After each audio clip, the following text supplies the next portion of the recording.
பஞ்ச பாண்டவர்களில் ஒருவரான அர்ஜுனன் சந்தை ஒன்றிற்குள் நுழைந்து ஒரு அழகான கன்றுக்குட்டியை பார்த்தவுடன் அந்த கன்றுவின் உரிமையாளரை நெருங்கி, ஐயா, இந்த கன்று என்ன விலை என கேட்டான். அந்த உரிமையாளர், கன்று விற்பனைக்கு அல்ல, நான் கேட்கும் கேள்விக்கு பதில் சொன்னால் கன்றுக்குட்டியை இலவசமாக தருகிறேன் என்றார். ஒரு வயல்காட்டில் பயிர் நன்றாக வளர்ந்து இருந்தது.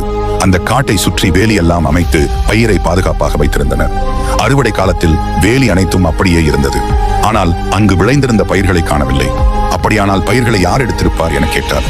சற்று நேரம் யோசித்த அர்ஜுனன் பதில் சொல்ல முடியாததால் அங்கேயே அமர்ந்தான். பிறகு கிருஷ்ணர் அர்ஜுனனை பின்தொடர்ந்து வந்தார். மேலும் கிருஷ்ணர் இதற்கு பதில் சொல்ல ஆரம்பித்தார். இந்த கேள்வியில் பயிர்கள் என்பது மக்களை குறிக்கும். அதை சுற்றி பாதுகாப்பிற்காக அமைத்த வேலி என்பது அதிகாரத்தில் இருப்பவர்களை குறிக்கும். அதாவது மக்களை பாதுகாக்க வேண்டிய அதிகாரிகளே அவர்களை அழித்து விடுவார்கள். இதனால மக்கள் வறுமையில் வாடுவார்கள். ஆனால் அதிகாரத்தில் இருப்பவர்கள் செழிப்பாகத்தான் இருப்பார்கள். இதைத்தான் வேலி அப்படியே இருக்க பயிர்கள் எப்படி அழிந்தன என்ற கேள்வி குறிப்பிடுகிறது. இப்படித்தான் கலியுகம் இருக்கும் என கிருஷ்ணர்